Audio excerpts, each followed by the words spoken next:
Bismillahirrahmanirrahim. Assalamualaikum warahmatullahi wabarakatuh. Alhamdulillah, salatu wassalamu ala rasulillah wa ba'du. Teman-teman dimanapun berada, semoga kita semua senantiasa disehatkan dan dimuliakan Allah Subhanahu wa Ta'ala. Saya saat ini berada di sekitaran Al-Madinah Al-Munawwarah, kurang lebih jarak 4-5 kilo dari Masjid Nabi Sallallahu Alaihi Wasallam. Dan area ini biasa dikunjungi oleh jemaah haji ataupun umrah untuk melihat-lihat roda kurma khususnya. Sekarang berkembang sudah lebih baik, sudah banyak sekali tambahan-tambahan juga. Nah, di sini kita akan sedikit belajar tentang kurma. Kurma ini ada dua hal penting yang barangkali ingin saya sampaikan. Yang pertama adalah proses untuk menanamnya, pertumbuhannya, karena ini termasuk juga tumbuhan yang ditampilkan di dalam Al-Quran, dan banyak sekali kosakata di Al-Quran menyampaikan tentang kurma. Inspirasinya banyak, sejarah juga terkait erat juga dengan kurma, baik di mimbar Nabi dan beberapa hal yang terkait dengan perjalanan Nabi Sallallahu Alaihi Wasallam, khususnya di Al-Madinah Al-Munawwarah. Teman-teman, kurma ini di setiap pohonnya dia hanya satu jenis. Jadi kalau tidak dia putik, dia benang sarinya. Ya, kalau tidak dia putik, kalau putik itu kita tarik betinanya gitu kan. Nah, kemudian benang sarinya atau yang jantannya. Nah, ini satu pohon itu satu itu saja. Sehingga kalau dia tumbuh dengan satu pohon, nah itu tidak akan berbuah.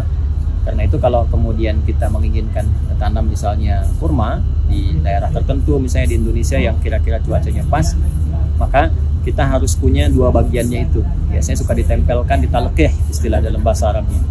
Tumbuh satu, dibersihkan, dipangkas dulu. Nanti teman-teman bisa lihatnya beberapa bagian dari pohon-pohon kurma. Jadi kalau dia mau di musim kawinnya itu dipangkas, dirapikan, dibersihkan, lalu ditempelkan bagian pasangannya. Jadi kalau dia putiknya, tempelkan benang sarinya, demikian sebaliknya. Nanti bagian pertama. Dan yang kedua, teman-teman sekalian, kurma ini manfaatnya banyak sekali, dan kalau sudah jadi buah, dia ada 3 tahapan. Saya tidak berbicara tentang jenis nama-nama ya, seperti safawi misalnya kan. Nah, ini yang besar kayak gini nih. Ada yang sedang, ada yang besar gini, safawi. Ada yang kurma ajwa. Ya, kalau ajwa itu dipakai untuk obat biasanya, ya obat untuk tubuh, saya sakit, kena racun atau ada sihir dan sebagainya. Kemudian yang ketiga juga ada lagi kurma sukari yang banyak glukosanya misalnya ya. Nah, tapi kalau terkait dengan semua tahapan-tahapan itu, dia mengalami 3 tahapan yang pokok. Jadi kalau sudah jadi buah, ya ada buahnya. Yang pertama dia akan melewati nanti fase pertengahan, disebutnya dengan balha atau balah, yang kita sebut dengan kurma muda itu. Ya, ada yang warna kuning atau merah bergantung jenis kurmanya. Biasanya kalau yang ini, ya kalau kurma mudanya warnanya merah. Ya, ada nanti yang kuningnya juga, ada yang agak kecil-kecil itu balha namanya. Nah, itu ada khasiatnya sendiri, khususnya untuk meningkatkan kesuburan untuk perempuan misalnya. Ya, laki-laki juga cukup enak, cukup bagus kalau kita mau ngunyah yang awal-awal kurma mulai berbuah yang setengah matang ya. Kemudian yang kedua nanti naik setelah itu mulai mengkel, jadi dia agak lembek, dan itu biasanya yang paling mahal tuh, disebut dengan rutob namanya. Ya, rutob ini spesial untuk makanan-makanan kalangan tertentu, atau juga kadang kita dapatkan tapi dia posisi yang cukup tinggi tuh. Nah, kalau sudah nanti masuk ke fase ketiga agak kering seperti ini nih. Nah, nanti ada yang lebih kering daripada ini. Nah, disebut tamar namanya. Dia banyak tumor ya. Ini tamar, ini sudah masuk tamar nih. Sudah mulai proses ya, sudah mulai agak kering gitu kan, agak mengeras, semakin keras lagi ada, semakin keras lagi. Dan Nabi Sallallahu Alaihi Wasallam kualitas makanan kurmanya itu bukan rutob. Jadi beliau itu tidak pernah mengonsumsi ya, dimaksud tidak pernah ini enggak sering, atau misalnya hidangan hariannya itu bukan rutob ya, tapi tumor, dan itu pun yang sudah keras gitu. Ya, ini menunjukkan kesederhanaan, ketawaduan, seperti saya pernah kisahkan di area Masjid Nabi Sallallahu Alaihi Wasallam ketika beliau tinggal sementara di rumah sahabat mulia Abu Ayyub Al-Ansari radhiyallahu ta'ala anhu sambil menunggu proses masjid selesai. Tinggalnya tidak di bagian atas walaupun ditawarkan oleh sahabat Abu Ayyub Al-Ansari, tapi tinggal di bagian bawah. Nah, karena beliau inna arfaqa bina, ya sungguh yang paling bisa nyaman untuk kami tinggali dan juga bisa ternaungi justru yang paling bawah, kata Nabi. Itu menunjukkan ketawaduannya.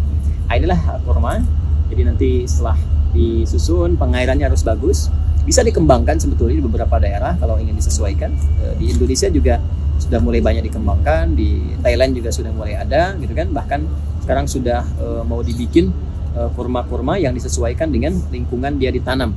Ya, seperti di kita misalnya ya, daerahnya Katulistiwa yang musimnya juga nggak ada 4 musim seperti di Arab seperti ini, tapi sudah mulai banyak dikembangkan. Di California juga sudah mulai dikembangkan juga dan banyak disebarkan, dipasarkan.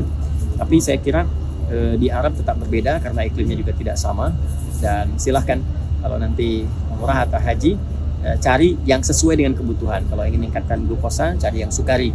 Kalau ingin nyaman, cepat kenyang, ya kunyahannya enak, ya safawi. Jadi kalau ingin cari yang obat semacam netralisir racun dan sejenisnya, maka bisa ambil yang ajwa. Baik, Adi Hidayat dari kebun kurma di kota Nabi Sallallahu Alaihi Wasallam.